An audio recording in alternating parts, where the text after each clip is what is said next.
Yeah, it's right here. Good? Okay. Exodus chapter 33. The Lord spoke to Moses, "Go, you and the people whom you have brought up from the land of Egypt are to go up from here to the land about which I swore to Abraham, Isaac, and Jacob. I will give it to your descendants, driving out the Canaanites, Amorites, Hittites, Perizzites, Hivites, and Jebusites. I will send an angel before you to a land flowing with milk and honey. But I myself will not go up in your company, because you are a stiff-necked people, otherwise I might consume you on the way."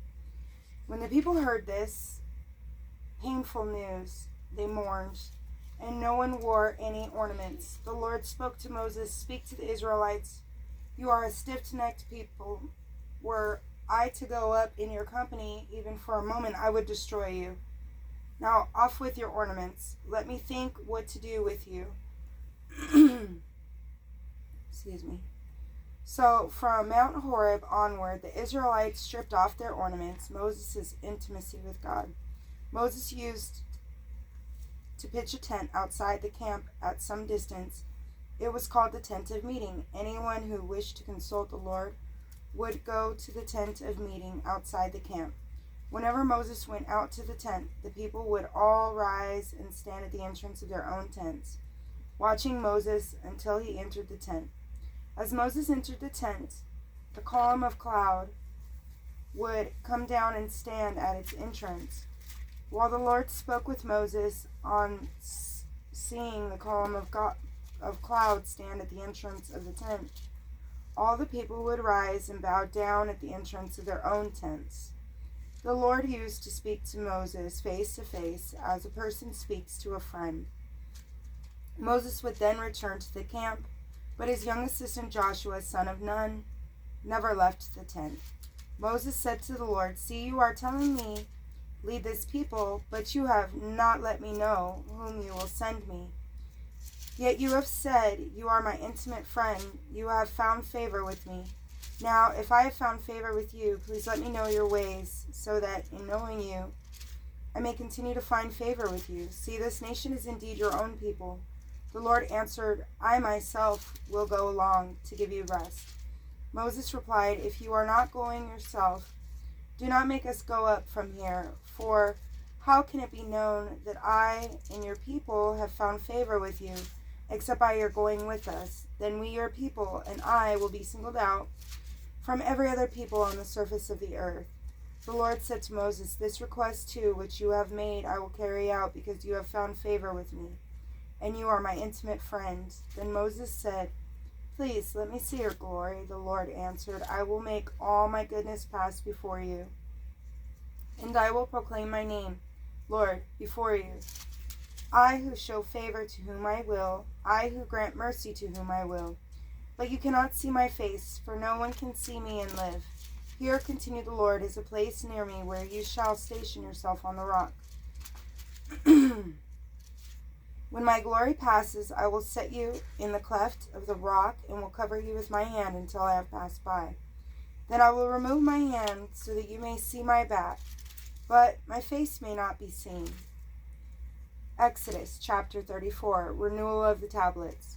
The Lord said to Moses, "Cut 2 stone tablets like the former, that I may write on them the words which were on the former tablets that you broke. Get ready for tomorrow morning. Get ready for tomorrow morning when you are to go up Mount Sinai, and there present yourself to me on the top of the mountain.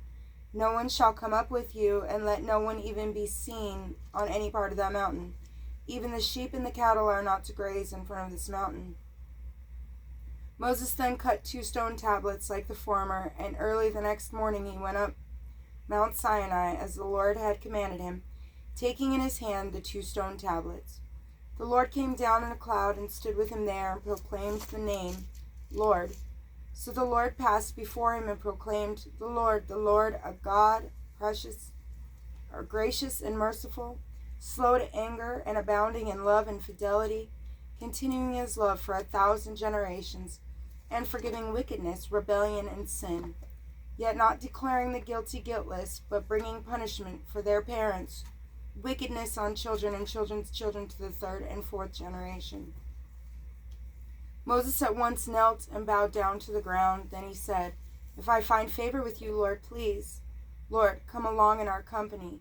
This is indeed a stiff-necked people, yet pardon our wickedness and sins, and claim us as your own. Religious laws. The Lord said, Here is the covenant I will make. Before all your people I will perform marvels never before done in any nation anywhere on earth, so that all the people among whom you live may see the work of the Lord. Awe-inspiring are the deeds I will perform with you. As for you, observe what I am commanding you today. See, I am about to drive out before you the Amorites, Canaanites, Hittites, Perizzites, Hivites, and Jebusites. Take care not to make a covenant with the inhabitants of the land that you are to enter, lest they become a snare among you. Tear down their altars, smash their sacred stones, and cut down their Asherahs. You shall not bow down to any other god, for the Lord, jealous his name, is a jealous God. Do not make a covenant with the inhabitants of the land, else, when they prostitute themselves with their gods and sacrifice to them, one of them may invite you, and you may partake of the sacrifice. And when you take their daughters as wives for your sons, and their daughters prostitute themselves with their gods, they will make your sons do the same. You shall not make for yourselves molten gods. You shall keep the festival of unleavened bread. For 7 days at the appointed time in the month of Abib, you are to eat unleavened bread as I commanded you. For in the month of Abib, you came out of Egypt. To me belongs every male that opens the womb among all your livestock. Whether in the herd or in the flock, the firstling of a donkey you shall redeem with a lamb. If you do not redeem it, you must break its neck. The firstborn among your sons you shall redeem. No one shall appear before me empty-handed.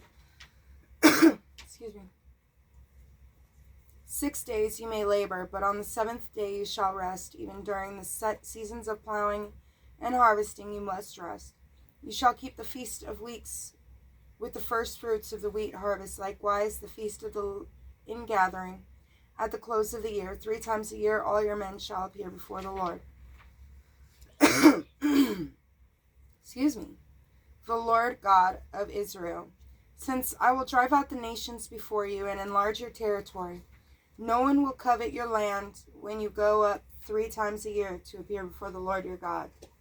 You shall not offer me the blood of sacrifice with anything leavened, nor shall the sacrifice of the Passover feast be kept overnight for the next day. The choicest first fruits of your soil you shall bring to the house of the Lord your God. You shall not boil a young goat in its mother's milk. Radiance of Moses' face. Then the Lord said to Moses, Write down these words, for in accordance with these words I have made a covenant with you and with Israel. So Moses was there with the Lord for 40 days and 40 nights without eating any food or drinking any water.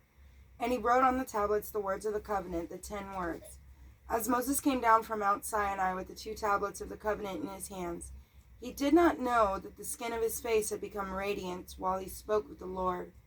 When Aaron then and the other Israelites saw Moses and noticed how radiant the skin of his face had become, they were afraid to come near him. Only after Moses called to them did Aaron and all the leaders of the community come back to him. Moses then spoke to them.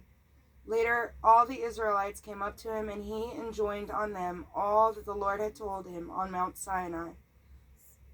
When Moses finished speaking with them, he put a veil over his face.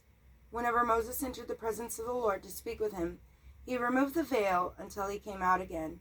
On coming out, he would tell the Israelites all that he had been commanded. Then the Israelites would see that the skin of Moses' face was radiant, so he would again put the veil over his face until he went in to speak with the Lord. 8. The building of the tabernacle and the descent of God's glory upon it. God bless you.